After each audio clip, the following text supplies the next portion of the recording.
On today's show, an insane ending as the OKC Thunder survive against the New Orleans Pelicans thanks to some late game MVP level heroics from Shai Gilgeous-Alexander. We're going to break it down on today's Locked On NBA. You are Locked On NBA, your daily NBA podcast. Part of the Locked On Podcast Network, your team every day. What's up and welcome to another edition of Locked On NBA, the biggest stories with the local experts. I'm your host, Jackson Gatlin, also host of Locked On Rockets right here on the Locked On Podcast Network, your team every day. Now, today's episode is brought to you by Prize Picks.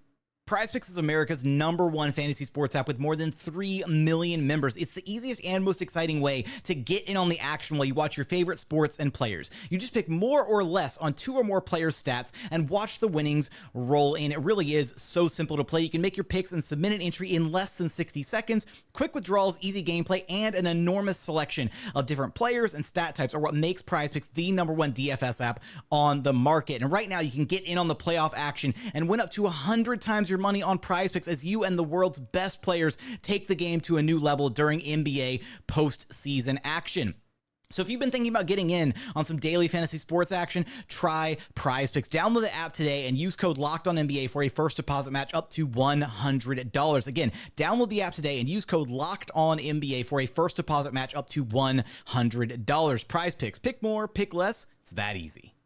Joining us now to break down the best game of the NBA playoffs so far is none other than the host of Locked On Thunder, Rylan Stiles. You can track down wherever you listen to your podcast and on YouTube. Just search Locked On Thunder. And Rylan, the Thunder managed to survive 94-92 against the New Orleans Pelicans in an absolute down-to-the-wire nail-biter. The basketball gods finally gave us a good game after a weekend full of blowouts and whatnot. There were 13 ties, 20 lead changes.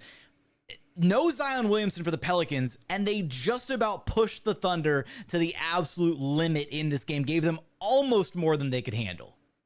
Yeah, I think that this game, wherever you're at, Oklahoma City or New Orleans, you're saying the exact same thing. It's right there. Because if you're the Thunder, you look at this game and you still find a way to win, even as Shai doesn't have a great game, even as you got a fantastic Valanciunas game whenever he has not played well against the Thunder, typically. Trey Murphy knocks in 5 triples. Like, if you're the Thunder, you're looking at so many missed open shots. You're looking at the fact that you were limiting them defensively and missing those shots you typically make.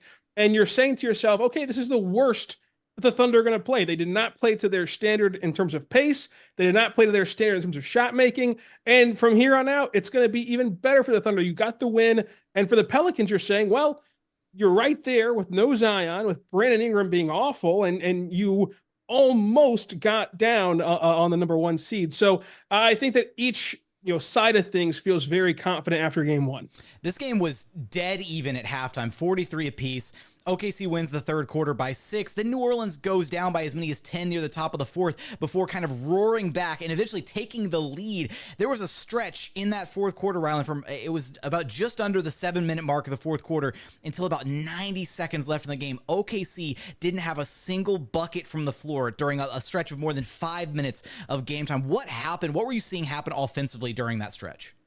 Yeah, there were some costly turnovers in that stretch. I mean, a guy who has protected the basketball better than anyone in terms of his usage rate in SGA, gave away multiple possessions that you just do not usually see from him. They also missed open looks, and you saw Shai miss some mid-range shots that are difficult for most people, but for him, he typically makes. And then you just saw where the Pelicans did a great job of being able to build this wall at the rim, which is odd to say about a guard in SGA. You typically say that about Giannis and about these other big men, but building this wall at the rim. And credit to Willie Green. I mean, you go into this series thinking that teams have thrown everything that they possibly can at Shai. Bigger guys, smaller guys, switching on them. And Willie Green designed something different on top of already having the best player in the NBA to defend Shai and Herb Jones. He's been the thorn in SGA's side the entire time. So they struggle to score in that stretch, and I think it's a credit to their resolve that they've shown all season long to be able to actually win a game where you have that happen. I bet you if you look up a lot of NBA playoff games, historically, and you have a stretch like that in terms of scoring lulls, at any point in the game, you don't win that game, and it really can swing a series. Yeah, usually a 5-minute drought is pretty costly. The fact that they were able to withstand that and come away with the win, a testament to the resolve and a testament to SGA, who we're going to get to in a second, because during that stretch, what was crazy was it felt like neither team wanted to like grab hold of the rope and like win this game, because you mentioned the couple turnovers from SGA. There was also the really like baffling, challenging call by Mark Daignault. Like I know it was kind of like, a bang bang, like you're looking at the replay. I'm sure you guys had the replay up on the Jumbotron in stadium, and I'm watching, I'm thinking, why challenge this? Because you had a jump ball between Chet Holmgren and Larry Nance Jr., and that's like that's a 50-50 chance at winning that jump ball, right? Instead, you challenge it and you give the ball back to the Pelicans. Like, that was a crucial play. And then on the other end, you had the Pelicans who coughed the ball up multiple times. They had the offensive foul call. Then Larry Nance Jr. had the ill-timed turnover trying to pass it to Trey Murphy, who's standing out of bounds. Tony Brothers is right there and very, animated, calls it, nope, back this way. Just a crazy series of events in crunch time of that game. But what does it mean for this team to see SGA step up the way that he did? Because he had that clutch bucket with about 90 seconds left, ending that field goal drought for the Thunder. And then he also had the insane and one with about 30 seconds left in the game to put the Thunder up 3. Yeah, I think that you look at this Thunder team, and the big gripe has been their inexperience, along with their size. Well, in this game, you go through that scoring drought. You see multiple possessions extended by offensive rebounds for the Pelicans as they get like 19 offensive rebounds and just dominate that category. And you saw the whistle go against Oklahoma City early on. You saw SGA not have his A game, and the Thunder have more turnovers than usual. And the Thunder were still able to go to their leader in SGA and win this game, and do it while two rookies, Cason, Wallace, and Chet Holmgren, have the biggest plays of the game, where Chet Holmgren gets a massive game-saving block, and Cason Wallace defends CJ the best you can, and makes life hard on him on that final shot that didn't go in. But from SGA, I think that you look at this team, and it's a team that, despite being young, despite not having experience, understands their roles. And I think that that's going to be valuable for them moving forward, where oftentimes, it's human nature. You just want to try to do too much, and you just want to try to impact the game positively. And so when SGA is not having a typical SGA game, maybe you are pulled some different direction and you want to go make the play. But going back to him proved to be a great decision, just as it was a couple weeks ago. It all matters, like in New York, where he played an awful game in New York, but hits a buzzer beater in the Garden, and it leads the Thunder to the 1 seed. It leads the Thunder to this moment. Same situation here, where he did not play his to his MVP standard, but he did make the critical and one, and before that, a massive mid-range jumper to tie the game. So I think that it kind of shows just how everyone is in a clear-eye view understanding of what their job is.